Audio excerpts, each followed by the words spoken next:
विकास मंत्री आदिती तटकरेंनी दिली आहे। जुलैपासून दिलेल्या हप्त्यांचे पैसे सरकार परत घेणार आहे। सर्व लाडक्या बहिणींच्या पात्र अपात्रतेची सध्या छाननी सुरू असल्याचं त्यांनी म्हटलंय। चुकीच्या मार्गाने फॉर्म भरून फायदा घेतला जात असल्याचं असेल तर चौकशी करू असं जलसंपदा मंत्री गिरीश महाजन यांनी सुद्धा स्पष्ट केलेलं आहे। यावर लाडक्या बहिणींनी दिलेली मतं सुद्धा परत घेणार का असा टोला शरद पवारांच्या राष्ट्रवादीचे खासदार अमोल कोल्हेंनी लगावलाय। दरम्यान अपात्र ठरण्याच्या भीतीनं जवळपास 4000 लाडक्या बहिणींनी लाभ परत घेण्यासाठी सरकारकडे अर्ज केल्याचीही माहिती आहे।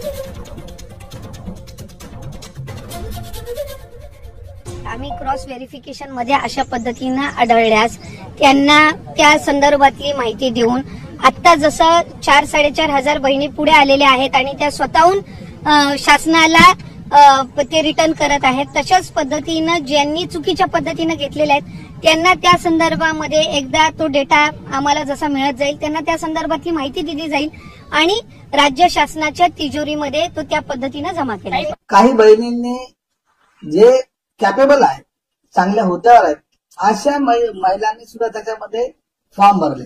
ज्यांना खऱ्या अर्थानं आवश्यकता आहे, ज्यांना पाहिजेच, त्यांना सरकार आणखी देण्याच्या मनस्थितीत आहे। आम्ही कुणाचं जाणून बुजून फॉर्म रिजेक्ट करणार नाही, परंतु जे पात्र आहे त्यांना मिळालं पाहिजे आणि जो याचा चुकून बेनिफिट घ्यायचा प्रयत्न करतोय त्यांनी स्वतःहूनच विड्रॉ केला तर मला वाटतं सरकारला ते एक सहकार्य लागेल। मला वाटतं असं कोणी नोकरी करतंय, सरकारी नोकरीत आहे आणि याचा लाभ घेत आहे असं असेल तर हे अतिशय चुकीचं आहे। मला वाटतं त्या संदर्भामध्ये थोडी शोध मोहीम सुरू आहे। म्हणजे विनाकारण म्हणजे जे बिचारे खरं गरजू आहेत त्यांना लाभ मिळाला पाहिजे, त्याच्यासाठी योजना आहे। पण तुम्ही एकीकडे पगारही घेतायत मोठा, दुसरीकडे योजना कोणी इन्कम टॅक्सही भरताय मोठा, त्या पण योजना घेतायत। मला वाटतं की हे काही योग्य नाहीये। तर यावर शरद पवारांच्या राष्ट्रवादीचे खासदार अमोल कोल्हेंनी काय टीका केली आहे पाहूया।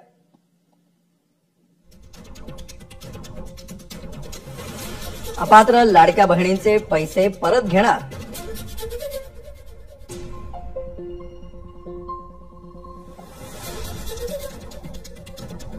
मग त्या आमिषापोटी त्या बहिणींनी दिलेली मतं सुद्धा परत देणार का?